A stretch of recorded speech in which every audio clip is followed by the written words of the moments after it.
नमस्कार दोस्तों, मैं आशीष आर्या आज आपके लिए लेकर आया हूं व्याकरण की दूसरी वीडियो में। इसके पहले हमने पढ़े थे वर्णमाला। व्याकरण में वर्णमाला पढ़े थे। आज वर्णमाला की दूसरी वीडियो है। और इससे पहले हमने देखा था स्वर क्या होते हैं, व्यंजन क्या होते हैं, व्यंजनों का उच्चारण स्थान क्या होता है, अंतस्थ व्यंजन क्या होते हैं। इन सारी चीजों के बारे में हमने जानकारी देखे थे। और आज हम देखेंगे स्वरों का उच्चारण स्थान। तो आइए हम देखते हैं इसे कि स्वरों का उच्चारण स्थान कैसे होता है, कहाँ से होता है, कितने प्रकार से होता है। तो पहला प्रकार है स्वरों का उच्चारण स्थान। तो जो स्वर होते हैं अ, ई, उ, ऋषि, ए, ओ, बड़ा अ, ई, उ, ए और औ, तो इनका उच्चारण स्थान देखते हैं। जो जब हम अ का उच्चारण करते हैं अ और आ, तो इनका उच्चारण होता है कंठ से। हमारे कंठ से आवाज निकलती है जब हम अ बोलेंगे और आ बोलेंगे। वैसे ही जब हम ई का उच्चारण करते हैं ई और ई, तो इसका उच्चारण स्थान है तालु। हमारे तालु से आवाज निकलती है। जब अ और आ बोलेंगे तो कंठ से आवाज आती है, ई और ई बोलेंगे तो तालु से आवाज आती है। तो इनका उच्चारण स्थान हुआ तालु। और जब ऊ का उच्चारण करते हैं ऊ और बड़ा ऊ, तो हमारे ओठ से आवाज आती है। जब हम हमारे ओठ आपस में टकराते हैं, आपस में टच होते हैं, तो इनका उच्चारण स्थान होगा ओष्ठ। और जब हम ऋषि का उच्चारण करते हैं, ऋषि ऐसे बोलते हैं, तो इसका उच्चारण स्थान होगा मूर्धा। ऐसे ही आगे हम देखते हैं ए और ओ और बड़ा ए और ओ, तो इनका उच्चारण स्थान देखते हैं। आइए इसको समझते हैं। ये होते हैं संयुक्त स्वर। तो जैसे हम ए लिखे तो ए दो स्वरों से मिलकर बना होता है, इसीलिए हम इसे संयुक्त स्वर बोलते हैं। ए दो स्वरों से मिलकर बना होता है, इसलिए हम इसे संयुक्त स्वर बोलते हैं। तो ए का उच्चारण स्थान देखते हैं। देखिए जो ए है ये अ धन ई से मिलकर बना होता है। किससे मिलकर बना होता है? अ धन ई। अ धन ई मिलकर पूरा ए बनता है। तो ये दो स्वर, अ भी एक स्वर है, ई भी एक स्वर है, और ये दो स्वरों से मिलकर ए बना हुआ है। तो अ का उच्चारण स्थान हमने देखा था कंठ से होता है, और ई का उच्चारण स्थान कहाँ से देखे थे हमने? तालु से। तो जब ए बनेगा, अ और ई से ए बनेगा, तो इसका उच्चारण स्थान हो जाएगा कंठ तालु, है ना। तो क्या देखा हमने? जो ए का उच्चारण स्थान है ये कंठ तालु हो गया। वैसे ही जब ए एनक को लेंगे, ए एनक, तो इसका उच्चारण स्थान देखते हैं। तो हमने देखा था ए एनक जो मिलकर बनता है अ धन ए से, अ और ए से मिलकर बनता है ए एनक। तो अ का उच्चारण स्थान हमने देखा था कहाँ से होता है? कंठ से होता है। अ का उच्चारण स्थान कंठ से होता है। और ए का अभी हमने देखा यहाँ पे कि ए जो है कंठ और तालु से मिलकर बना होता है, और ये इसका उच्चारण स्थान हो जाता है कंठ तालु। तो जो बड़ा ए है, ए एनक का, इसका उच्चारण स्थान क्या हो जाएगा? अ जो है अ का उच्चारण स्थान कंठ है, और ए का उच्चारण स्थान कंठ तालु है, तो इसका भी कंठ तालु ही होगा। ऐसे ही हम ओ का देखते हैं। ओ, तो ओ का उच्चारण स्थान हम देखेंगे। ओ मिलकर बना है अ और उ से। ये ओ जो है ये भी एक संयुक्त स्वर है, और ये अ धन उ से मिलकर बना है। तो अ का उच्चारण स्थान हमने देखा था कंठ होता है। जब हम अ बोलते हैं तो आवाज हमारे कंठ से निकलती है, तो अ का उच्चारण स्थान कंठ होता है। और उ का उच्चारण स्थान, जब हम उ बोलते हैं तो हमारे लिप्स, हमारे ओंठ आपस में टच होते हैं, तो उ का उच्चारण स्थान होगा ओष्ठ। तो ऐसे ही जब ओ होगा, अ धन उ मिलकर बनता है ओ। तो जब ओ का उच्चारण स्थान पूछा जाए तो कंठ ओष्ठ होगा। जब ओ का उच्चारण स्थान पूछा जाए तो क्या होगा? कंठोष्ठ होगा। वैसे ही औ का देखते हैं हम। औ, तो जो औ है ये अ धन ओ से मिलकर बना है। किससे मिलकर बना है? अ धन ओ से मिलकर बना है। तो अ का उच्चारण स्थान क्या होता है? कंठ होता है। और ओ का अभी हमने यहाँ पे देखा अ और छोटा ऊ मिलकर ओ बनता है, तो जो ओ है उसका क्या होगा? कंठोष्ठ होगा। तो अ का उच्चारण स्थान भी क्या हो जाएगा? कंठोष्ठ हो जाएगा। इस प्रकार हमने देखा उच्चारण स्थान के आधार पे स्वरों के प्रकार।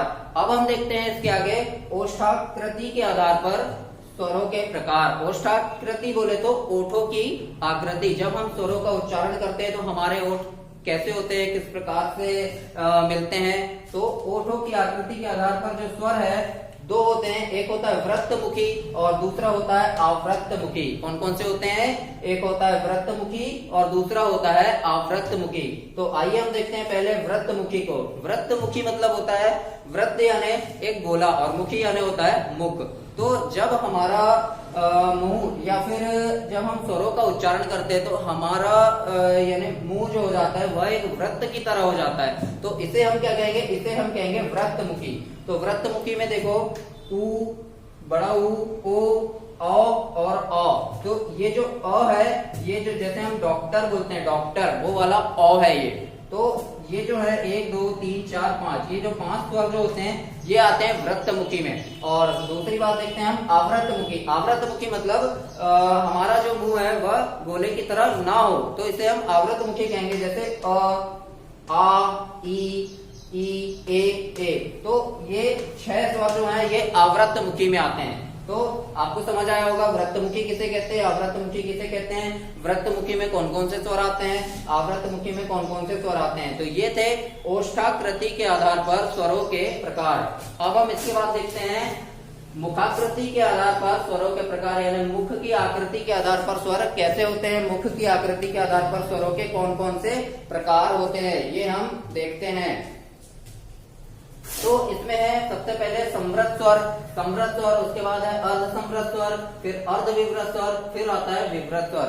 तो जो समृद्ध स्वर है, समृद्ध का मतलब ये होता है जब मुख पूर्ण रूप से बंद हो। जब हम इन स्वरों का उच्चारण करते हैं तो स्वरों के उच्चारण करते समय हमारा मुख पूर्ण रूप से बंद हो, तो इसे हम कहेंगे समृद्ध स्वर। समृद्ध स्वर में जैसे बोल के देखो ई, उ।